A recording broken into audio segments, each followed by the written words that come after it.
All right, so we're about to get into the last chunk of this unit. So if you recall, chapter 20, we just took a quick little introduction, and that was really just some introduction into electrostatics. In electrostatics, just meaning the concept of charge and Coulomb's law. We skipped chapter 21. Chapter 22, we got into some like basics of electrical concepts. So we talked about the concepts of like Ohm's law. We talked about energy and power. And the last chunk of this, chapter 23, we're going to get into the actual circuitry stuff. So how do we analyze circuits? How do we construct a better visual of circuits, and just a basic introduction. Now, the cool thing that I like about this, even though we're talking specifically about DC circuits, a lot of these concepts actually get applied into AC, similar to AC as well. So if you ever do get into electrical engineering, if you want to be an electrician, there's some of these concepts applied directly into basic household wiring. So like I said, this is probably the most interesting unit to me in terms of real life applications, because if you ever own a home, it's good to have a little bit of an introduction into this so that if you ever have to analyze or problem solve anything that's going on in your house, it's nice to be able to try to do some of that basic stuff yourself without needing to call an electrician at $150 or $75 an hour, whatever they charge, just to come over to your house to take a look at something. So we're going to start really basic, and we're just going to talk about some of these circuit elements and diagrams. So we've already talked about the concept of resistors. We've talked about the concept of wires, right? And that we did in chapter 22. Well, in chapter 23, we're going to simplify some of this and just kind of like drawing pictures. So if you recall, like all year, right, we've basically taken a concept and we tried to simplify it. Even way back in unit 1, right? We got a car traveling. The first thing we did was we changed that into a particle model so that we could analyze the motion. In unit 2, we talked about free body diagrams. Well, this is our visual for analyzing circuits. So here we have an example of a circuit, right? In the middle here, we have a battery. On the right, we have a capacitor. Again, we're not analyzing capacitors. That's an AP2 topic, but we're going to talk about it a little bit.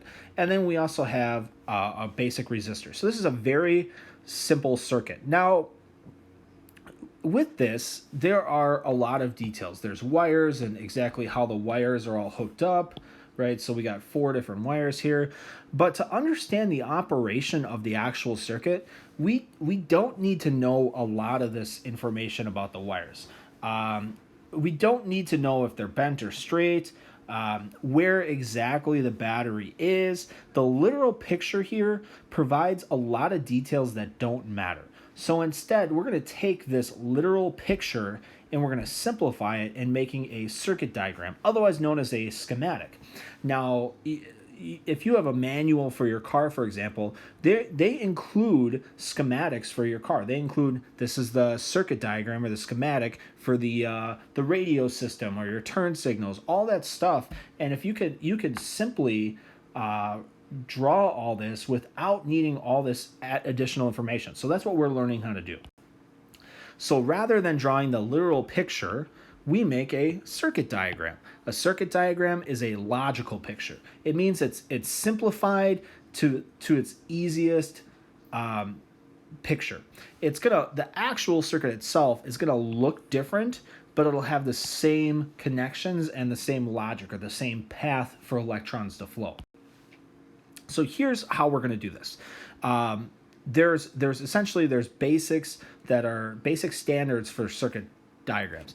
Here on the first picture, we have a battery. Now, we have a positive side and a negative side of the battery. And with the schematic, we have a positive and negative side as well. So the negative side is the short side, the positive side is the long side. Now, there are different conventions, like this could be a battery right here. This is a battery. Now, how many of these groups of lines? There are conventions for that where every group might represent 1.5 volts, but essentially how I draw that battery doesn't really matter. The wires, well, wires bend and loop around really, since we're assuming that these are ideal wires and it doesn't have any resistance and no voltage drop across it, we just draw a straight line. So if you think about current, electrical current, as being like water current, it's the path that those electrons or that water flows.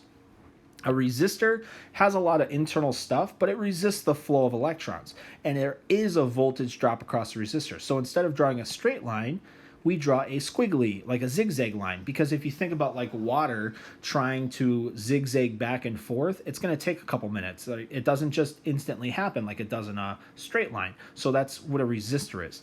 A light bulb is essentially a resistor, but we draw it like so I just got a line, a squiggly line around it, and then I draw a circle around it. And that's just meaning that it's like a resistor, except it has an output, in this case in terms of a light. Now we talked about junctions as well, and that's where the current can split. And Kirchhoff's junction law, we remember, so here's my junction, is that the current before current in has to equal the current out. So current's not created or destroyed, it just branches. So in order for us to see that, we'll see a point in the circuit that the current can go in one of two or even several directions. Capacitor, again, we're not really going to cover this year, but this is a parallel plate capacitor. And it's drawn as two parallel plates because no charge actually flows through a capacitor. Again, AP2 concept, but as charge builds up on one side of the plate, it leaves the other side of the plate until eventually it's fully charged, and then it does not allow electrons to flow. So in physics 2, we talk about what are called RC circuits, which are resistor capacitor circuits, and we talk about how those work. And then finally we have a switch, and a switch is like a light switch. It can go on and off. So it breaks the flow of electrons when it's off, and then when it's closed, it allows electrons to flow. So that's a switch. And those are the basic components that we're going to use to make these circuits. So in this case, does the light bulb light? No, we need a wire here to complete that circuit to make it light.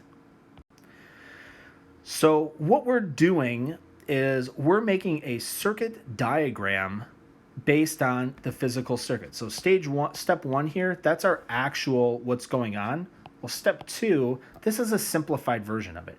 Now we have this capacitor and we have this resistor, and both of them are connected directly to the positive terminal of the battery. So I always liked, when I draw a circuit, I start with the battery. And everything branches off of the battery. So on one side it goes to the resistor, on the other side it goes to the capacitor.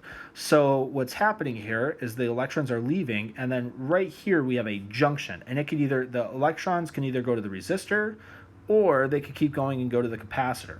This is an RC circuit, and we'll do a lot of this in physics 2. But the wires, they don't actually matter how the wires are shaped or whatever. In this case, the capacitor wire goes here to the negative resistor or the side of the resistor, and it goes back to the battery. So technically, both of them have a flow that can go back to the negative terminal of the battery, and that's where this junction brings that back together. So the wires, which may bend and curve in real life, we just draw them as straight line connections between the elements. It's a simplified, easy version of what's going on with the circuit. And that's really about it. So we're taking a complex picture and we're simplifying it and making a schematic diagram. So in your homework, that's all you're practicing. It's a really simple concept. It's like making a free body diagram. It sets us up for something to analyze. And then we'll use Kirchhoff's laws to actually analyze what's going on in the circuit. And we'll start talking about that in the next segment.